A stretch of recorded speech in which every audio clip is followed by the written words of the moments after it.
Okay guys, we have a 550 Ford PowerStroke 6.7 diesel.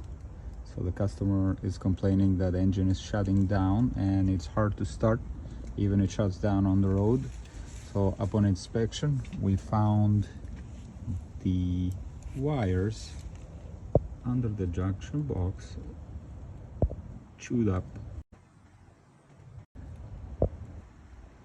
So we're gonna repair that and we're gonna see how that's gonna perform. Let you know in a bit. Okay, the job is done now and let's fire it up. Fire it up!